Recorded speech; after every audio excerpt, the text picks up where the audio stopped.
Matty Manicore in the new Phillies hat. Dig all day, baby. Shiny already. Shiny already.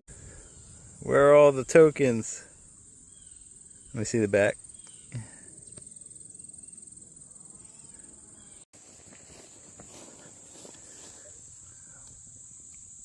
Oh, my camera. Only about, what, 5-6 inches? 5 inches?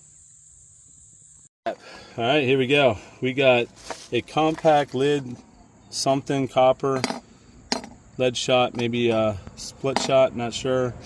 A couple Wheaties, silver dime, mercury, not sure the date.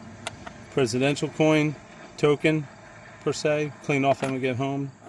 And best find, Colonial buckle. Looks like it might be lead or something. Let's see if that fits on my shoe. Ah, perfect.